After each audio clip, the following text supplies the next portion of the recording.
चलबा कैसे नीतीश बाबू जनता के राजो चलबा कैसे नीतीश बाबू सब गरीबवन के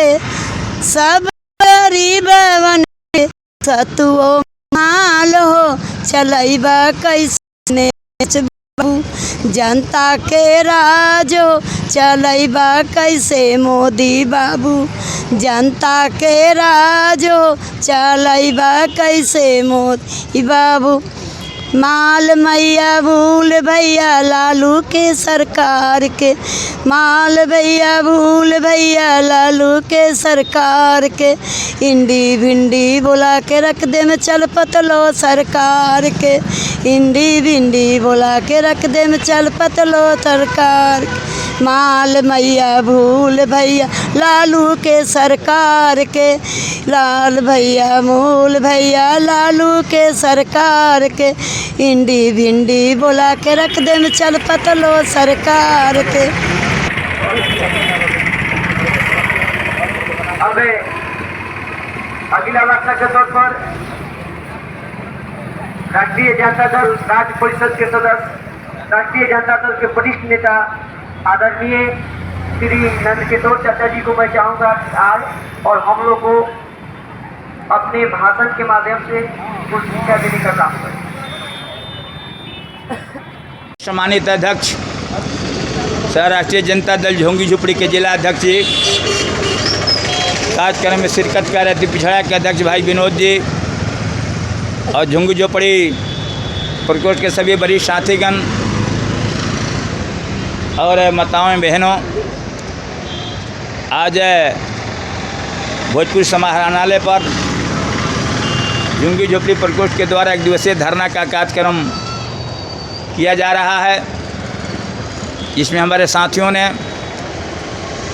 कुछ मांगे रखकर विज्ञापन बनाकर जिलाधिकारी से मांग करना चाहते हैं। साथियों, झुंगी झोपड़ी शब्द से ही इंगित हो जाता है एक अव्यवस्थित तरीके से रहने की व्यवस्था, जहाँ न पानी पीने का कोई साधन हो, न ठहरने का उत्तम प्रबंध हो, न ही आने जाने का रास्ता हो, न ही कोई शिक्षण संस्थान हो, यानी केवल सुविधा का जहाँ ढेर हो उससे भोजपुरी शब्दों में हम झुंगी झोपड़ी कहा करते हैं। अव्यवस्थित जीवन जीने वाले लोगों की भारत में एक लंबी कतार है और जब से 14 में के बाद भारत में भारतीय जनता पार्टी की सरकार आई है तब से इन लोगों की संख्या में काफ़ी बढ़ोतरी हो रही है। और मैं नहीं कह रहा हूँ, भारत सरकार के रिकॉर्ड के मुताबिक आज गरीबी रेखा से नीचे रहने वालों की संख्या काफ़ी बढ़ गई है। मित्रों, आज़ादी तो 1947 में मिल चुकी थी, लेकिन मैं दावे के साथ कहना चाहता वो आज़ादी चंद लोग के मुट्ठी में कैद थी। आज़ादी की किरणें झुंगी झोपड़ियों तक नहीं पहुंची थी, जहां भारत के अधिकाधिक लोग निवास करते हैं। उनको सिर्फ आज़ादी के नाम पर सिर्फ दस्तावेज मिला था, उनके यहाँ कोई सुविधा नहीं था, आज़ादी शब्द को जानते भी नहीं थे। आज़ादी तो चंद लोग के मुट्ठी में कैद था। आज हमारी पार्टी के नेता तेजस्वी यादव ने झुंगी झोपड़ी प्रकोष्ठ के माध्यम से उन गरीब गुरबे जो अव्यवस्थित ढंग से रह रहे हैं उनको उत्थान के लिए कमेटी बनाई और पूरे बिहार में धरना कार्यक्रम चल रहा है। साथियों, मित्रों, आज़ादी के लंबे अरसे के बाद भी आज कोई परिवर्तन नहीं हुआ, लेकिन मैं दावे के साथ कहना चाहता, या सुबह बिहार के मुख्यमंत्री बराबर बात किया करते हैं कि 2005 वाला बिहार नहीं है, लेकिन मैं डंके की चोट से कहता हूँ कि जब 90 के दशक में गरीब के लाल के हाथ में बिहार की बागडोर मिली थी तो मित्रों, समाज के अंतिम पावदान पर रहने वाले लोग जो कोई मीटिंग में जाया नहीं करते थे, मीटिंग से दूर भागते थे, जो मुखिया सबसे परिचित नहीं थे, मुखिया के सामने खड़ा नहीं हो सकते थे, गांव गांव जाकर घूम करके चमार टोली, जादव टोली, बढ़ई टोली, बिन टोली, ताती टोली में जा करके, इवन की मिसर टोली तक जा करके लालू यादव ने चिल्ला चिल्ला कर कहा, वो देश के होनहार नौजवान साथियों, तुम घोंघा सुतुहा पकड़ना बंद करो और उग्रवादियों के साथ जाना बंद करो और उठाओ, कलम उठाओ और अपने हाथे अपने तकदीर कितनी बड़ी लकीर खींचो इतनी बड़ी लकीर खींचो कि आने वाले समय में लाल किला पर कोई बिहार के बेटा झंडा फहराए। और मित्रों, एकमात्र नेता हुआ बिहार में पैदा हुआ जो समाज के अंतिम पावदान पर रहने वाले लोग को हर मीटिंग में अगले कतार में बैठाने का काम किया। और इसको लोग तथाकथित जंगल राज कहा करता था, क्योंकि उन लोग को रास नहीं आया। जो परे तले कुचलते थे, जिनके कमाई को बैठकर खाते थे और जिसको मजदूर के संज्ञा दिया जाता था, लालू यादव को उनका हाथ में सत्ता देने का काम किया, उनके मनोबल को बढ़ाने का काम किया। और मित्रों, 2001 में प्रथम दर्शव्य लालू यादव ने ही पंचायती राज में आरक्षण लागू करने का काम किया था।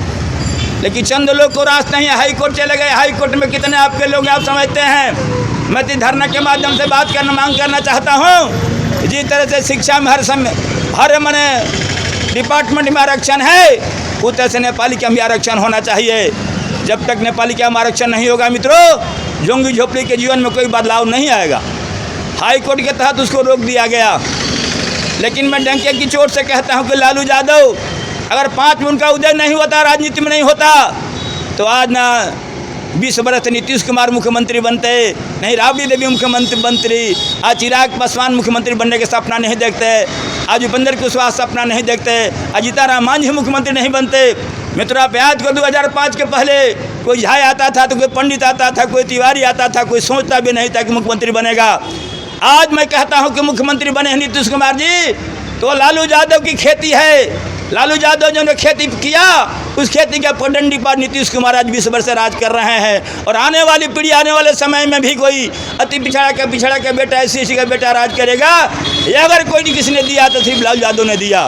इसलिए साथियों, मैं दावे के साथ कहना चाहता हूँ कि बिहार में जब राजनीतिक उदय हुआ, लालू यादव जैसे लोग का उदय हुआ, तो झुग्गी झोपड़ी में रहने वाले लोगों का उदय हुआ। झुग्गी झोपड़ी लोगों ने का मनोबल इतना बढ़ाया, या थाना पर जाकर बैठकर बात करते हैं, जाकर थानेदार के सामने कुर्सी लगाकर बैठकर बात करते थे, अन्यथा जो जमाना था।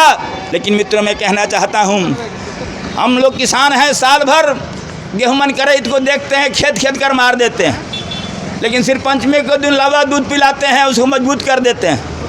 हम 5 साल तक भाजपा की सरकार का विरोध करते हैं, उनकी नीतियों का विरोध करते हैं, उनके लोगों का विरोध करते हैं।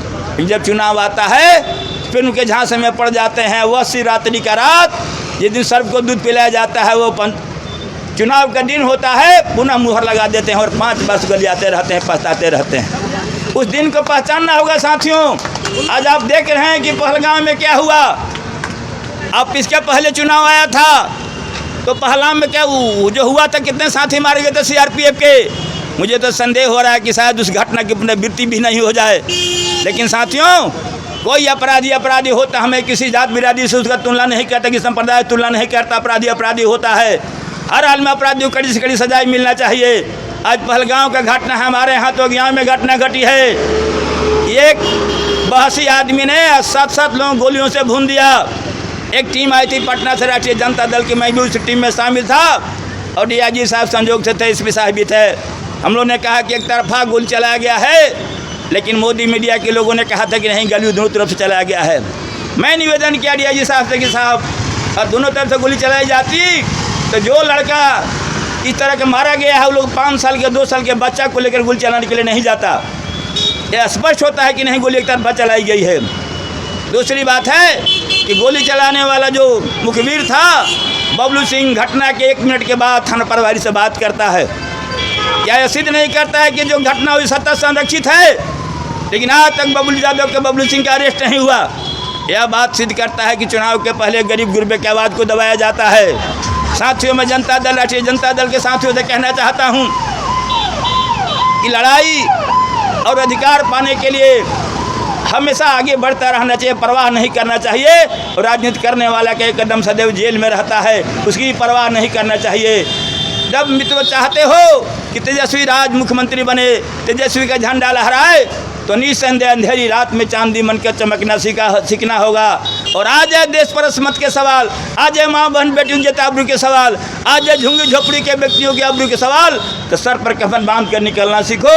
इसी के साथ में पुनः अपने साथियों का अभिवादन करते हुए अपनी बात समाप्त करता हूँ। जय हिंद, जय भारत, जय राष्ट्रीय जनता दल।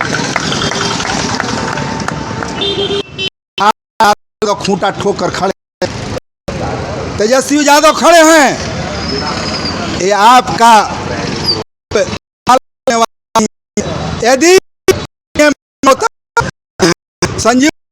राजीव कुमार जैसा चुनाव आयुक्त नहीं होता तो जो रिपोर्ट है अंदरूनी रिपोर्ट कि आप 140 सीट पर आ गए थे, आप सीट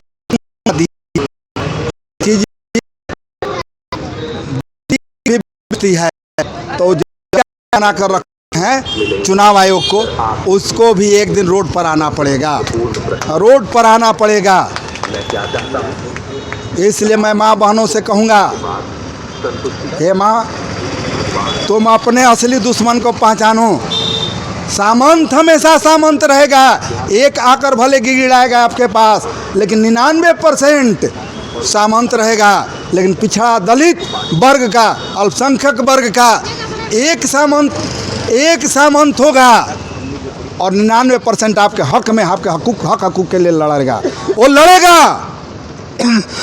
इसलिए आप पहचानिए कि 99 के दिल में आप हैं कि एक के दिल में रहना चाहते हैं। स्पष्ट बात है, 99 के दिल में रहना चाहते हैं तो आप लालटेन को पहचानिए,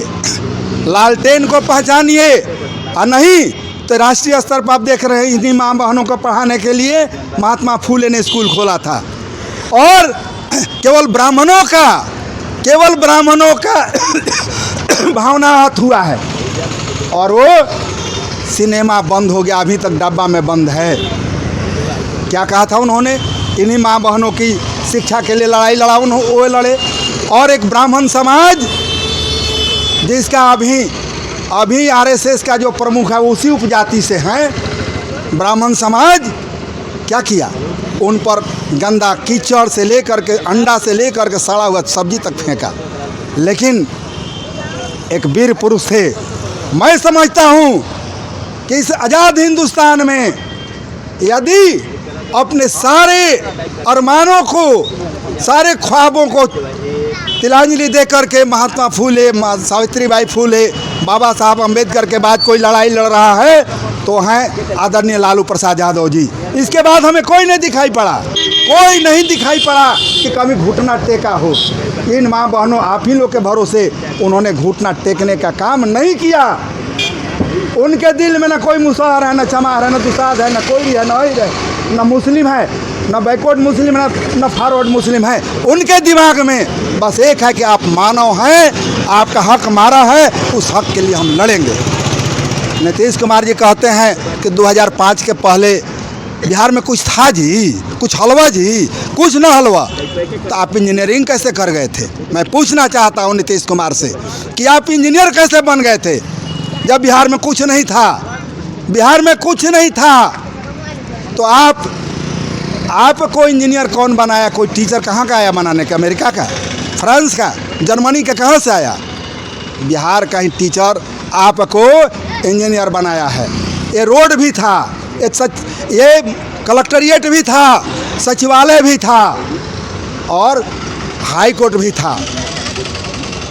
फिर था क्या? नहीं था तो आपका तिकड़मबाजी वाला जुल्मी राज नहीं था बिहार में। लालू यादव जी सीना ठोक कर कहते थे, गरीबों आगे बढ़ो, चाहे कलेक्टर का हो, चाहे बीडीओ साहब का ऑफिस हो, वहाँ जाओ और अपनी काम कराओ। यदि नहीं करते हैं तो मेरे पास एक टेलीफोन कर दो। एक गरीब माँ बहन भी फ़ोन करती थी तो लालू जी सीधे कलेक्टर से कहते थे, डीएम साहब ये भी भारतीय हैं, ये भी मानव हैं, कमवा कर द, दिन खत्म हो गई, गुजर गई जौन तू सोचत रहा। और नीतीश कुमार जी डीएम को क्या कहते हैं? मत करो काम। और महिलाओं का जो आंगनबाड़ी में कौन है महिला? गरीब परिवार की हैं। कौन है छोटा काम कर रहे हैं, उनसे बात आंसू बहाते हैं आप। और यहाँ डीएम आपका किसी भी महिला का बात नहीं सुनता है, किसी का नहीं, झोपड़ी झोपड़ी उजाड़ा जा रहा है। कहाँ डीएम सुन रहे हैं? कोई बात नहीं सुन। अपनी बात को समाप्त करता हूँ। जय लालू, जय तेजस्वी यादव, जय बिहार। क्या नाम है? ये धरना दे रहे हैं कि जब हम लोग की सरकार था बिहार में महागठबंधन का, जिसमें उस समय मंत्री हुआ करते थे आलोक मेहता जी। आलोक मेहता जी ने गरीब परिवारों के लिए एक ऐप बनाया था जिसका नाम था बसेरा ऐप 2। बसेरा ऐप 2 में यह नियम था कि जितने में बिहार में भूमिहीन परिवार है वैसे परिवार को चिन्हित करके 5 डिसमिल ज़मीन उनको रहने के लिए दिया जाएगा। लेकिन ये जो सरकार है किसी प्रकार नीतीश कुमार जी महागठबंधन से छोड़ करके एनडीए गठबंधन में चल गए और वह नियम पेंडिंग में डाल दिए। आज हम लोग देख रहे हैं कि पूरे ज़िले में जितने भी झुग्गी झोपड़ी वाले हैं उनको तंग किया जाता है। वो जो झुग्गी झोपड़ी में बेचारा ज़िंदगी अपना गुजार रहे थे उनको तोड़ करके भगा दिया जा रहा है। आखिर के ये लोग जाएंगे कहाँ? इनको देखने वाला कौन है? इसी उद्देश्य से हम लोग आज जिला मुख्यालय पर पूरे बिहार में यह धरना है कि हर गरीब परिवार को 5 डिसमिल ज़मीन दिया जाए। क्या नाम हुआ सर आपका? विनोद प्रसाद चंद्रवंशी मेरा नाम पड़ता है। अध्यक्ष हैं अति पिछड़ा राष्ट्रीय जनता दल का। ये धरना आप लोग दे रहे हैं? आज धरना जो दे रहे हैं हम लोग का इस जिला का मुख्य समस्या है झुग्गी झोपड़ी में रहने वाले लोगों का। झुग्गी झोपड़ी में रहने वाले लोगों के लिए न कोई अस्थाई आवास है, न कोई रहने की व्यवस्था है, न खाने की व्यवस्था है, न शिक्षा की व्यवस्था है। इस राज्य में झुग्गी झोपड़ियों में रहने वाले लोगों को, खास करके गरीब तबके के लोगों को, जो दलित महादलित टोले हैं, न कोई सुरक्षा है न कोई सुविधा है।